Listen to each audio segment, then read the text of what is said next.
Most people get it wrong from the start when they assume disrespect starts with someone else's bad attitude. That's not how it works. Disrespect actually begins the moment other people figure out that your standards can be bent. Long before anyone talks over you, dismisses your opinion, or treats you like you don't matter, they've already been watching you closely. People are always picking up on quiet signals.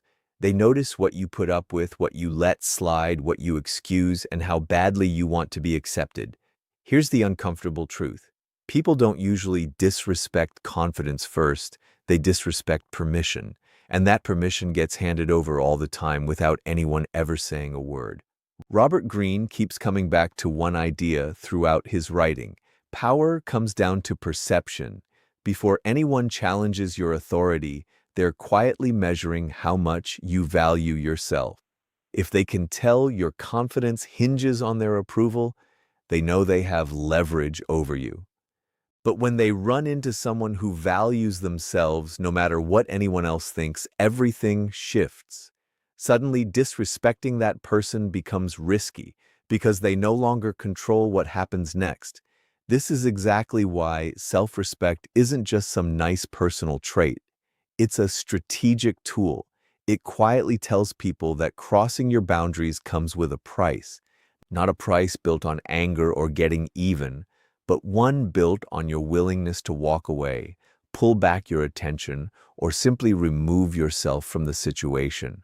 People are far more afraid of losing access to someone who won't tolerate disrespect than they are of someone throwing a loud fit. Take a close look at people who naturally earn respect wherever they go. They're not constantly trying to prove something. They're not chasing attention. They don't cut into conversations just to be seen. Honestly, they usually talk less than everyone around them. But when they do speak, people actually listen. Why is that? Because their whole presence sends one clear message: my worth doesn't hinge on your opinion. That quiet certainty puts a kind of pressure on everyone else. People become more careful around them because they sense this person can't be controlled through approval, guilt, or fear. Now think about the opposite type, someone who's always chasing acceptance. They laugh along with jokes made at their own expense. They say sorry for things that never needed an apology. They flip their opinions just to dodge conflict. They let repeated disrespect slide because they're scared of losing the relationship. At first, people might see this as kindness and appreciate it. But over time, that appreciation fades into familiarity. Familiarity turns into a sense of entitlement, and entitlement eventually turns into disrespect. Human nature almost never protects things that come with no conditions attached. Here's the hard part to accept. Every single time you let someone cross a line without pushing back, you're basically moving that line further away. People learn from patterns, not from what you say you'll do. If your actions keep telling them your boundaries can bend, they'll stop believing those boundaries are real at all. Before long, they'll start testing you in bigger ways, not necessarily because they dislike you, but because they've figured out there's no real cost to doing it. This is where a lot of people trip up. They think respect comes from being agreeable and easy to get along with, but history, leadership, and basic psychology all tell a different story. People like kindness, but they respect standards. Someone with no real standards might be liked for a little while, but they're rarely taken seriously. The person who calmly guards their own dignity, even when it's uncomfortable, is the one people remember. They build a reputation that arrives before they even walk into the room. Others start thinking twice before crossing someone who has already proven they won't trade their self-respect for a little short-term approval. Notice that real self-respect never needs to be announced out loud. It doesn't rely on threats, dramatic outbursts, or constant reminders of who's in charge. Those kinds of behaviors usually just expose how insecure someone actually is. True confidence stays quiet because it has nothing left to prove. It understands that walking away from disrespect can be far more powerful than winning any argument. Silence, distance, and consistency turn into a kind of strength that's hard for anyone to push against. Here's the paradox. The less desperately you chase respect, the more naturally it comes to you. The moment people realize your identity isn't up for sale, your principles won't bend, and your dignity can't be bought with a little attention or approval, they start treating you differently, not because you demanded it, but because they now understand disrespecting you will cost them access to someone who already knows their own value. And once you've built that kind of unshakable foundation, the next step is learning to make your words carry so much weight that people think twice before ever crossing you again. Once you've built that kind of self-respect, the next challenge becomes making sure people notice it without you having to spell it out for them. This is exactly where most people stumble. They assume authority comes from talking more, explaining every single decision, or having to win every argument. But in reality, the more desperate you seem to be understood, the weaker you actually come across. Every explanation you didn't need to give reveals something underneath. It hints that you need other people's approval to feel okay about yourself. And the second people sense that need, they realize they've got some power over you.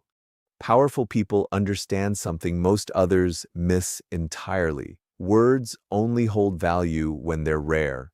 Someone who talks endlessly gives everyone full access to their thoughts, their emotions, their next move. There's no mystery left, no uncertainty. And once people fully understand you, they can start predicting you. Predictable people are easy to manipulate. Others know exactly which buttons will set you off, which criticism will get under your skin, and which compliments will win you over. Robert Greene often points out that mystery is where power actually lives. The less people know about what's going on inside you, the more carefully they have to approach you. Human beings are naturally afraid of what they can't fully predict. That's why the quiet person in the room often draws more attention than the loudest one. While everyone else is fighting to be heard, the quiet observer is quietly gathering information. They're watching personalities, weaknesses, ambitions, and emotions play out in front of them without ever showing their own hand. In every social situation, information equals power. The person who reveals the least usually ends up holding the most. Think about someone who feels this urge to defend themselves the second they're criticized. Before the other person even finishes their sentence, they're already jumping in with explanations, excuses, and reasons why they were misunderstood. What they're saying might sound logical, but underneath it's revealing insecurity. What they're really telling the other person is, your opinion affects me enough that I have to convince you otherwise.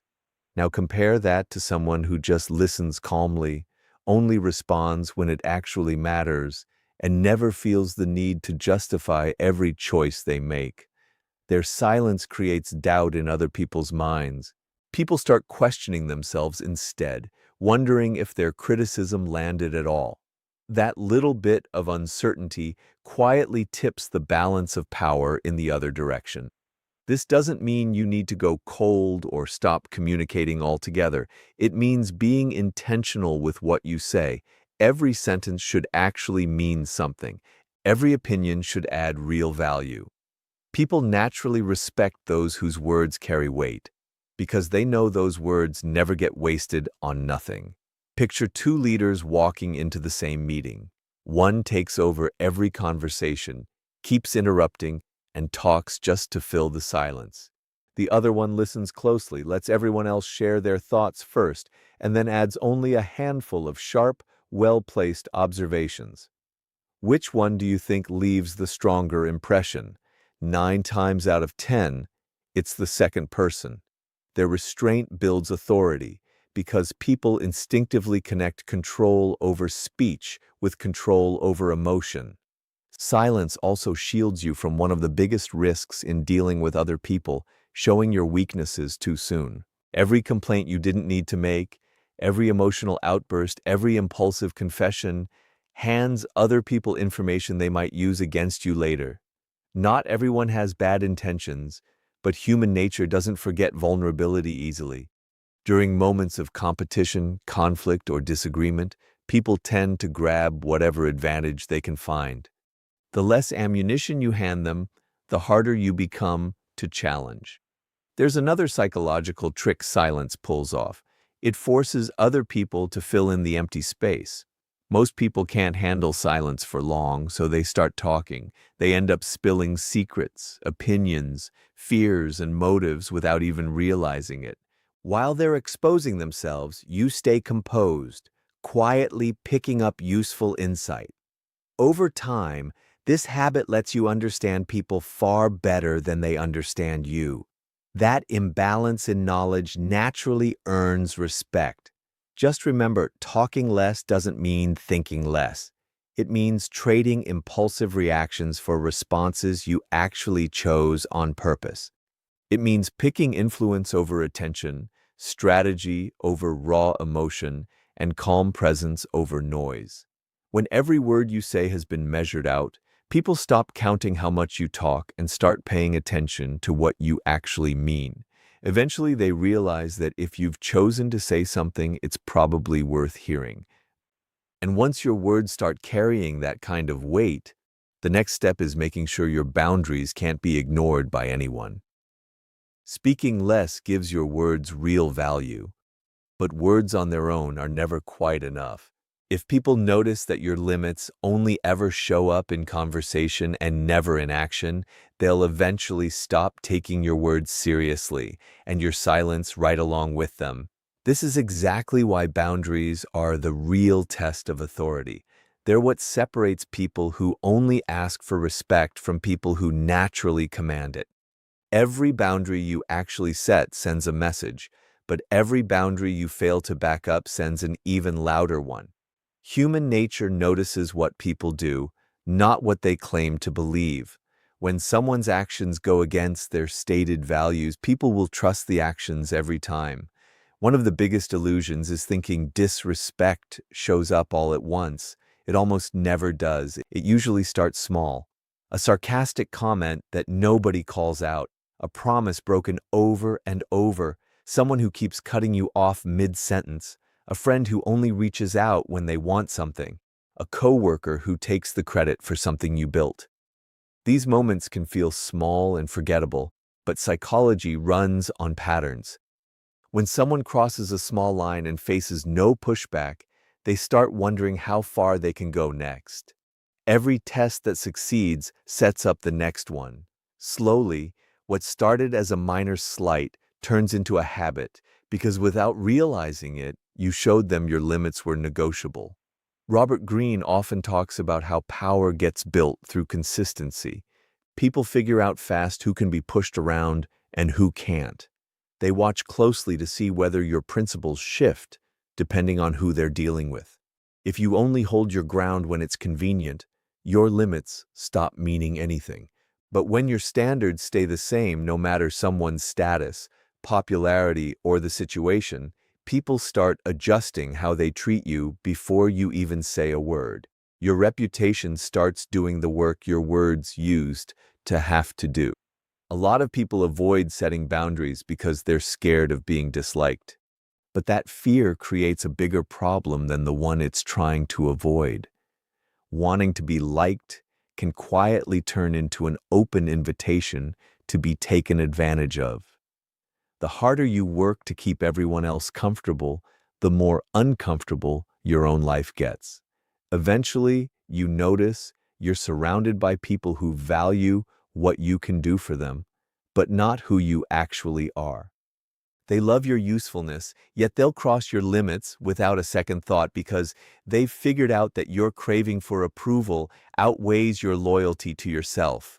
The strongest boundaries aren't loud or emotional. They're calm, steady, and predictable. Picture someone who keeps disrespecting you.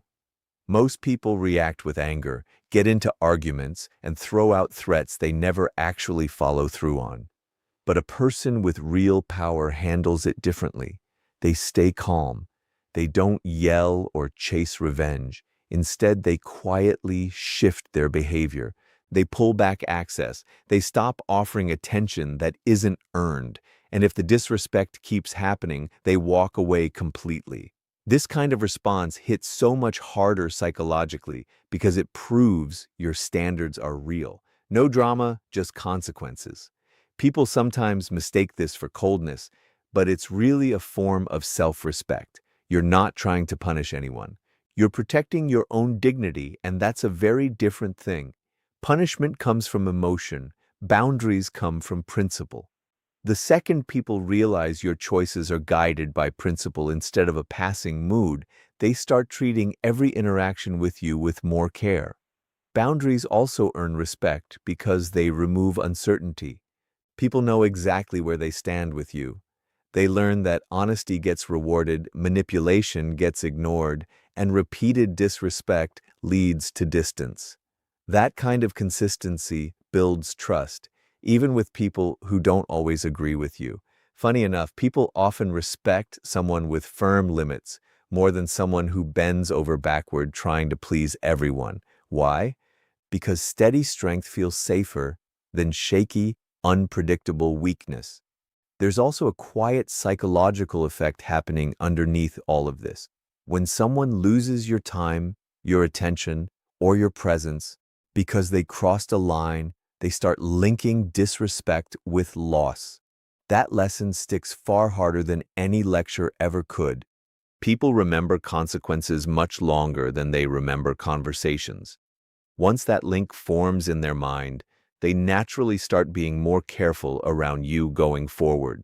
Never forget, every relationship is teaching people how to treat you. Every time you compromise, react, or make a decision, it becomes part of that lesson.